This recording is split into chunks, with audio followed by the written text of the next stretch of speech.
What's going on, ladies and gentlemen? Welcome back to the channel. My name is Paul. This is the Leeds Therapy. Thank you as ever for stopping by. I really do appreciate it, and I hope you are doing well on this Sunday. It's not often that I'll do a video on a Sunday, but we might as well give it a go. There's a couple of bits of talking points that I think are important to mention, so I figured that I would sit down and just do a little quick video on it. Excuse me, I've got a bit of an itchy throat. But before we get into the video, this little bit down here, I can never get the point right. That is my niece's Cancer Research UK Race for Life QR code. If you could give that a little bit of a scan for me, and if you can, nobody's under any obligation to, but if you can, and you can give a little bit to help her cause, that would be greatly appreciated. She's doing a run for Cancer Research UK. Like I said, nobody's under any obligation to give anything at all, but if you can, that would be greatly appreciated, and I would obviously love you all forever. Now, I did my little breakdown video of the news for the week yesterday, and that's been really well received, so I think that's something that during the summer, I'm probably going to do. Obviously, I'm not a news channel. I'm not that's not the type of thing that I do. If you want the daily news doses, then you go to Jer at the Leeds View. He's the one that gives you pretty much all the information that you'll need ever about Leeds United. What I like to do sometimes is try and pick a couple of points, talk about them, and just sort of talk about them in a little bit more detail before I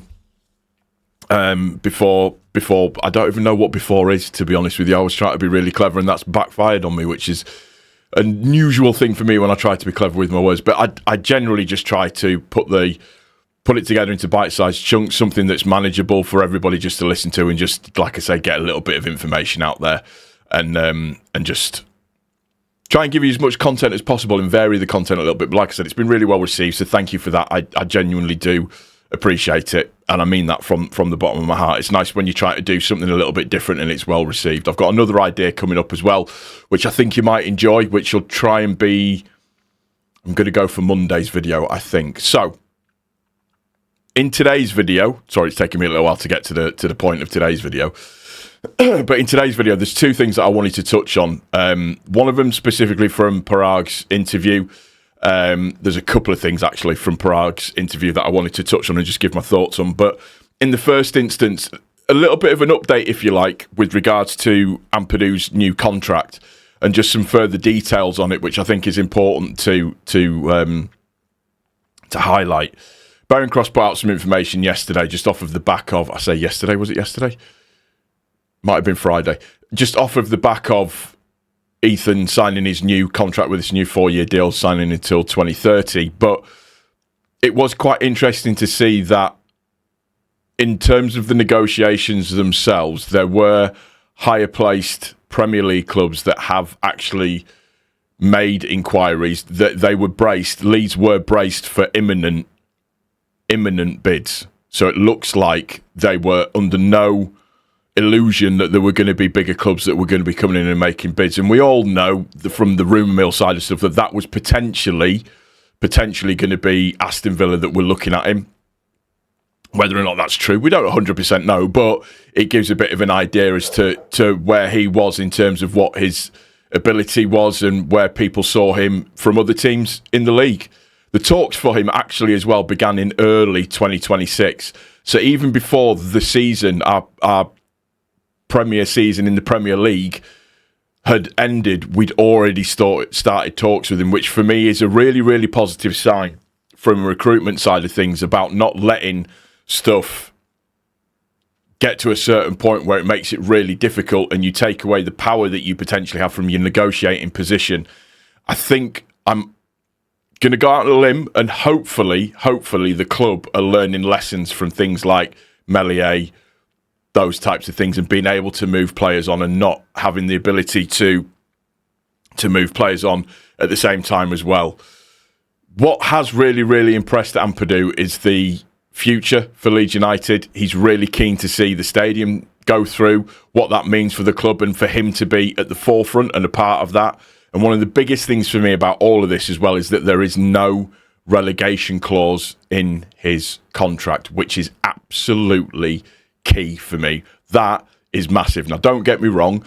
There will probably be a gentleman's agreement of, if we do get relegated and we reach here to here, can we look at it kind of thing? But what it means is that the power falls into Leeds' hands when it comes to relegating them. It's like, yeah, sure, we don't mind you moving on, but it's going to be at our price, not a price that you've set, which is great because you have to safeguard the team. You absolutely have to safeguard the team and you have to safeguard the club. So, yeah, just some little snippets from Ampadu's contract that I think it's important to talk about. Now, the next thing is with Parag's interview that he did, or the press junket that he did, where he talked about Leeds and the season and everything, which I thought was a really, really good interview and very, very interesting as well.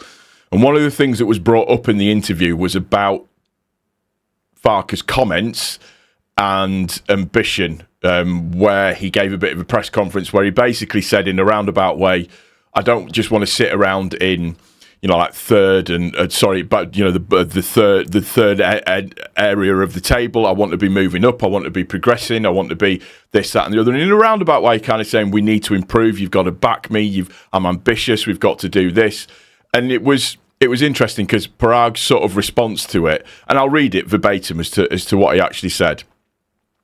I'm not bothered by it. I love his ambition. I have ambition too. I think it was probably for him, and I'm happy for him. Probably a moment to just let out a sigh. It was a relaxation for a minute. We've arrived, and he doesn't have to constantly be answering questions about are we going to survive or not. I will say this, though. I talk to Daniel all the time. We're on the same page. We always have been. Daniel doesn't need to pitch me on the next 3-year plan. And by the same token, I don't need to pitch him on what the 3-year plan is going to be like. Leeds is bigger than him, and it's bigger than me. It's bigger than all of us. What we have done that I am proud of, and that we should all be proud of, is that we got Leeds on track in the right direction at the right speed. And we're on the train right now. I'm on the train. Daniel's on the train. We're all on the train. I'm excited about him coaching the squad, and hopefully we'll be doing it much longer than this season as well. But it isn't about one selling the other on ambition. We already have ambition, and Leeds has ambition. And what we've done is we've got it on track, and we're just going to keep it going. So you can read into that two ways. It's an interesting thing because obviously, I suppose you can call it a little bit of penis swinging, sort of, walking around a tree like a dog does and peeing and marking your territory and sort of I'm the boss and this, that and the other. For me, this is a little bit of back and forth between the two. This is just, Farke said what he needed to say, and I think a lot of people agree with him. Some people went, oh, does that mean that he's leaving? But I think he's just setting his stall out a little bit. This is how I always took what he said. But what I take from what Parag said there is just kind of just remember, Leeds is bigger than all of us. This isn't just about you. This is about everybody and everybody moving together towards a team. And I think it was a very, very clever way of putting Parag's point across without being combative. And I genuinely respect that. He's a very, very good speaker, Parag. And I thought the way that he did it was very, very good. Then the next thing that's caused controversy, I suppose, or has caused people to get their knickers in a twist is with regards to the naming rights of Elland Road. And sorry, I've got like hay fever this morning. God knows what's going on. But Parag has actually said, it's not something I'm thinking about at the moment, but any investment into the club that we can bring, I think is valuable for us. So he goes on to mention with regards to other revenue streams and being able to compete and bringing stuff forward and doing X, Y, and Z. And a lot of people have not so much taken it out of context, but I think have immediately gone to, he's going to completely rename the stadium. We're going to be called Red Bull Leeds United, blah, blah, blah, blah. And I don't think that is the case, but I think... And listen, I don't want to rename Elland Road. It's not something that I want to do, but they could rename it the Lollipop Elland Road Stadium and people will still always call it Elland Road. They did it at Newcastle and called it the Sports Direct Arena and they still named it St James's Park. You can name it whatever you want. You could name it Fart in a Spacesuit to make it really uncomfortable. It will still be known as Elland Road. And that's the important thing to remember. But you've got a lot of people, and I got a bit of a kick in on X, again, because of my opinion on this. And my opinion on this is whilst I'm not looking to rename the stadium, I understand from a commercial point of view that for us to be able to compete and move up the table and still be able to compete, we have to look at other ways of generating revenue into the club. And unfortunately, naming rights is one of those things.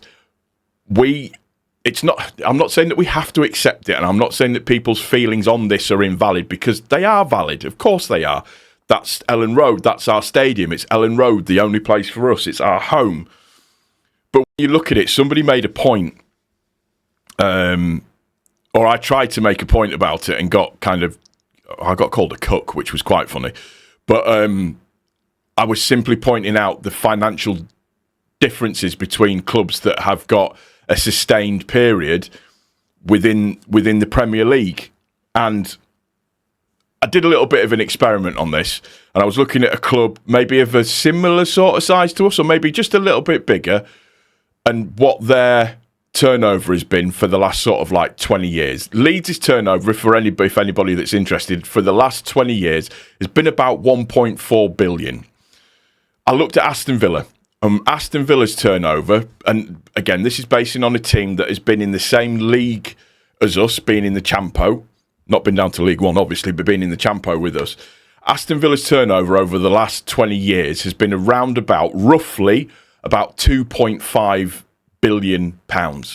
So there is £1 billion discrepancy in terms of turnover and revenue, which is a bridge that we need to find ways to gap. It's a bridge that we need to look at different ways that we can bring in revenue streams that can help the football team grow. And yes, I understand that there are many other ways of revenue streams that you can bring in money. It just so happens that one of the simplest ones is stadium naming rights. It's a fact of life, unfortunately. Do I like it? No. Do I want to see it happen? No. Do I want to see Leeds United competing on the highest level? 100% yes. So I understand that there needs to be talk around how they go about generating it. And listen, I think Parag is sensible enough to realise the absolute furore that it would cause renaming the stadium.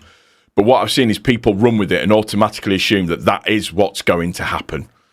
Like I said, they could call it the Lollipop Elland Road Stadium. It will always be known as Elland Road to me. They could call it the Red Bull Elland Road Stadium. It will always be known as just Elland Road to me. I don't care if what they name it. But like I said, do I want to see it happen? Absolutely not. Hopefully that clears sort of my stance up on it a little bit. But just people kind of took that and really ran with it. But genuinely, I get people's concerns with it. And I would be really surprised if there wasn't some sort of consultative approach to it if something like that was to happen. Maybe. And this is all ifs, buts and ands kind of thing. So we know, look what happened with that new bloody badge that came out and how horrible that badge was and what it meant for everybody. So yeah, I just wanted to speak on those couple of things, see what people thought. Let me know what you think in the comment section down below. If you're not subscribed already, please make sure that you're subscribed. Please make sure your notifications are turned on. Please make sure that you're commenting, liking, hyping the video. Thank you for the support over all of my videos recently. Genuinely, I really do appreciate your support. And yeah, it's going to do it for this one. Take care of each other. Most importantly, please take care of yourself.